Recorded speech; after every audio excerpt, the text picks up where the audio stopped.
श्री शिवाय नमस्तुभ्यम। हर हर महादेव। दोस्तों, सावन के महीने में शिवलिंग से यह गुप्त चीज ले आना। अपने घर आपकी सभी मनोकामनाएं पूरी होंगी। इतना पैसा आएगा कि गिनते गिनते थक जाओगे। भगवान भोलेनाथ जी के आशीर्वाद से अपने जीवन में बहुत उन्नति करोगे। दोस्तों, हिंदू धर्म में सावन के महीने का बहुत अधिक महत्व होता है। सावन का महीना हिंदू पंचांग का 5वां महीना होता है। यह महीना भगवान शिव को समर्पित होता है। इस महीने में शिव भक्त भगवान शिव की विधि विधान से पूजा अर्चना करते हैं और सावन के महीने के सोमवार का महत्व और भी अधिक होता है। इस माह में शिव की पूजा अर्चना करने से सभी मनोकामनाएं पूरी हो जाती हैं। धार्मिक मान्यताओं के अनुसार सावन के महीने में भगवान शिव और माता पार्वती की विधि विधान से पूजा करने भक्त की मनोकामना पूरी होती है।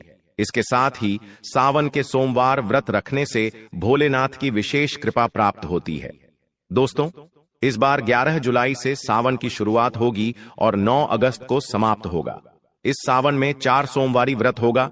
पहला सोमवारी व्रत 14 जुलाई को है, दूसरा 21, तीसरा 28 जुलाई और चौथा सोमवारी 14 जुलाई को है। व्रत 4 अगस्त को है। कहा जाता है इस सावन के महीने में किसी भी व्यक्ति ने भगवान भोलेनाथ की थोड़ी सी भी पूजा साधना क्रिया कर ली तो उस व्यक्ति के जीवन की सभी मनोकामनाएं पूर्ण हो जाती हैं। उस व्यक्ति के जीवन के हर कष्ट खत्म हो जाते हैं और उस व्यक्ति के जीवन में धन आना शुरू हो जाता है। भक्तों, वीडियो आगे शुरू करें उससे पहले भगवान भोलेनाथ के सच्चे भक्तों को लाइक अवश्य कर दें और कमेंट बॉक्स में हर हर महादेव सच्ची श्रद्धा से लिख दें, जिससे कि भगवान भोलेनाथ जी का आशीर्वाद आपको सीधे प्राप्त हो सके। दोस्तों, आज की इस वीडियो में हम आपको बताएंगे कि सावन के दिनों में आपको भगवान भोलेनाथ के मंदिर जाकर के क्या क्या भगवान भोलेनाथ को अर्पित करना और वहां से वापस क्या लेकर के आना है, ताकि आपके घर की गरीबी, दरिद्रता, परेशानी, कष्ट, दिक्कतें हमेशा के लिए खत्म हो जाए। दूसरी तरफ आपके घर पर सुख, समृद्धि, यश, वैभव, ऐश्वर्य की आपको प्राप्ति हो। ध्यान रखिएगा दोस्तों, सावन का माह का इंतजार हर व्यक्ति इसीलिए करता है ताकि उसको भगवान भोलेनाथ का आशीर्वाद मिल सके। कहा गया है कि देवों के देव भगवान भोलेनाथ अगर किसी भी व्यक्ति को आशीर्वाद दे दें तो उस व्यक्ति का साक्षात काल भी आकर कुछ नहीं बिगाड़ पाता है। इसीलिए आज की इस वीडियो में हम आपको बताएंगे कि कैसे आप सावन के दिन, जो बहुत ही पावन दिन है, इस दिन भगवान भोलेनाथ को प्रसन्न कर सकते हैं। कैसे आपको भगवान भोलेनाथ का आशीर्वाद प्राप्त हो सकता है और कैसे सावन के दिनों में शिवलिंग की आपको पूजा करनी है, वह भी खास उपाय करते हुए कैसे आपको शिवलिंग पर क्या क्या चढ़ाना है और क्या क्या वहां से लेकर अपने घर पर वापस लेकर आना है, ताकि आपके घर पर अन्न और धन का भंडार कभी भी कम ना हो। देखिए दोस्तों, आपके जीवन में कितनी ही बड़ी परेशानी हो, कितनी ही बड़ी दिक्कत क्यों ना हो, मान लीजिए आपके जीवन में धन की समस्या है, मान लीजिए आप नौकरी की प्राप्ति के लिए बहुत ही ज्यादा परेशान हो चुके हैं, आपके शत्रुओं ने आपको घेर लिया है, संतान की प्राप्ति आपको हो नहीं पा रही है, तो एक बात का ध्यान रखिएगा दोस्तों, सावन का पावन दिन एक ऐसे दिन होते हैं जिस दिन कोई भी व्यक्ति अगर थोड़े से उपाय कर लेता है, भगवान भोलेनाथ की साक्षात पूजा कर लेता है, तो उस व्यक्ति की कितनी ही बड़ी मनोकामना हो, कितनी ही बड़ा कष्ट हो, वह खत्म हो जाता है और उसकी मनोकामना पूर्ण हो जाती है। दोस्तों, मान लीजिए आपके ऊपर कोई दोष लगा हुआ है, जैसे वास्तु दोष, शनि दोष, प्राकृतिक दोष या कोई भी दोष लगा हुआ है, तो आपको सावन सोमवार के दिन थोड़ी सी पूजा करनी है और आपका दोष खत्म हो जाएगा। आपके जीवन से सभी परेशानियां चली जाएंगी और आपके जीवन में जो धन आना बंद हो गया था उसका आगमन वापस शुरू हो जाएगा। मान के चलिए आपके जीवन में कभी भी कोई परेशानी नहीं रहेगी। बस दोस्तों, आज की इस वीडियो को लास्ट तक देख लीजिए और मान के चलिए भगवान भोलेनाथ के आशीर्वाद से आपकी सभी मनोकामनाएं भी पूरी होंगी और आपके जीवन की सभी परेशानियां भी चली जाएंगी। देखिए, एक बात कही गई है कि जब भी हम भगवान भोलेनाथ की पूजा करते हैं, हमें धैर्य रखना चाहिए, विश्वास रखना चाहिए और श्रद्धा के साथ भगवान भोलेनाथ की पूजा करनी चाहिए, क्योंकि भगवान भोलेनाथ बहुत ही भोले हैं। वह किसी भी व्यक्ति की थोड़ी सी ही पूजा से, साधना से तुरंत ही प्रसन्न हो जाते हैं। इसीलिए दोस्तों, सावन सोमवार के दिन कुछ ऐसी चीजें हैं जो आपको अवश्य पता होनी चाहिए, क्योंकि सावन सोमवार के दिन अगर आप भगवान भोलेनाथ के सामने पूजा करने जा रहे हैं तो मान के चलिए दोस्तों, आपने अगर कोई गलती कर दी तो भगवान भोलेनाथ आपसे क्रोधित हो जाएंगे, और आपने सही तरीके से पूजा की होगी तो साक्षात आपको भगवान भोलेनाथ उसी दिन आशीर्वाद दे देंगे, और उस दिन के बाद आपके जीवन में कभी कोई परेशानी नहीं आएगी। आपको हमें एक एक चीज बताने जा रहे हैं, इसलिए इस वीडियो को लास्ट तक देखिएगा। सबसे पहले आपको भगवान भोलेनाथ के मंदिर जाना होगा। यह जितने भी उपाय आपको बताए जाएंगे यह मंदिर के उपाय होंगे। देखिए, होता क्या है कि कई लोग हमसे पूछते हैं कि गुरुजी, हमारे घर पर शिवलिंग है, क्या हम घर पर पूजा नहीं कर सकते हैं? तो इसका उत्तर है नहीं दोस्तों, आपको मंदिर जाना पड़ेगा, क्योंकि मंदिर का जो शिवलिंग होता है और जो घर का शिवलिंग होता है इसमें बहुत ज्यादा फर्क होता है। जो मंदिर का शिवलिंग होता है दोस्तों, इसकी जो एनर्जी होती है वह आपके घर के शिवलिंग से करोड़ों गुना ज्यादा होती है। इसमें ऐसी सकारात्मक ऊर्जा होती है जिसके सामने अगर आप थोड़ी सी पूजा करते हैं तो तुरंत ही उसका फल आपको मिलता है और आपके जीवन की हर परेशानी चली जाती है। तो आपको जितने भी आज उपाय बताए जा रहे हैं आपके जीवन की परेशानी को खत्म करने के लिए, आपकी मनोकामना पूर्ति के लिए, उस उपाय के लिए तो आपको मंदिर जाना पड़ेगा। और सावन सोमवार का पर्व पड़ रहा है, वह आज दिन सोमवार को पड़ रहा है, तो यह दिन ऐसा है, इस दिन अगर आप मंदिर जाकर के भगवान भोलेनाथ की पूजा आराधना कर रहे हैं तो मान के चलिए दोस्तों, आपके जीवन में कभी कष्ट आ ही नहीं सकता। पूरे साल आपके घर पर अन्न धन का भंडार बना रहेगा। तो आपको क्या क्या ले जाना है वह कहीं पर लिख लीजिए, क्योंकि दोस्तों अगर आपने एक भी गलती कर दी तो आपकी पूजा संपन्न मानी नहीं जाएगी। दोस्तों, सबसे पहली चीज जो भगवान भोलेनाथ के लिए आपको जल ले जाना है। सावन सोमवार के दिन कई लोग हमसे यह कहते हैं कि गुरुजी, जल जो है वह तो शिवालय में भी मिल जाता है, शिव मंदिर में मिल जाता है। तो नहीं दोस्तों, वहां का जल आप तभी चढ़ाई यह जब कोई दिक्कत हो, वरना घर से ही जल ले जाना चाहिए। आखिर घर से जल क्यों ले जाया जाता है, इसकी भी बात सुन लीजिए। घर से इसीलिए आपको जल ले जाना है ताकि आपके घर का जो जल ले जा रहे हैं भगवान भोलेनाथ पर चढ़ाने के लिए, उसी जल के द्वारा आप भगवान से जुड़ जाएंगे। उस जल के द्वारा आप भगवान को अपनी सभी दिक्कतें बता देंगे, और उस जल को जैसे ही भगवान भोलेनाथ पर आप चढ़ाएंगे, अपनी समस्याओं को बताते हुए वह समस्या आपकी खत्म हो जाएंगी। इसलिए घर से जल ले जाएगा। आप सबसे जरूरी चीज जो जल ले जा रहे हैं उसमें 2-4 बूंद गंगा जल जरूर डाल दीजिएगा, क्योंकि गंगा जल डाले बिना आपकी पूजा संपन्न नहीं मानी जाएगी। महाशिवरात्रि के दिन तो आपको जल ले जाना है, उसमें गंगा जल डाल करके दूसरा आपको 3 पत्ते वाला बेलपत्र ले जाना है। दोस्तों, बेलपत्र बहुत ही शुभ होता है। आपने अगर मान लीजिए एक तरफ 1000 कन्याओं को खाना खिलाया है, दूसरी तरफ भगवान भोलेनाथ को बेलपत्र चढ़ाया है, तो यह दोनों बराबर माने जाते हैं, इसलिए बेलपत्र जरूर ले जाएगा। तीसरा, आपको सफेद पुष्प ले जाना है।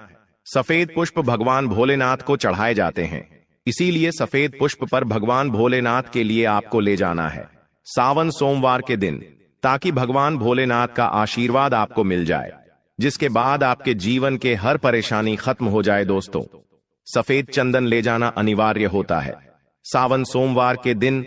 और ध्यान रखिएगा दोस्तों कि भगवान भोलेनाथ को अगर आप दूध अर्पित करने जा रहे हैं तो एकदम कच्चा दूध होना चाहिए, पका हुआ दूध नहीं होना चाहिए, कच्चा दूध होना चाहिए।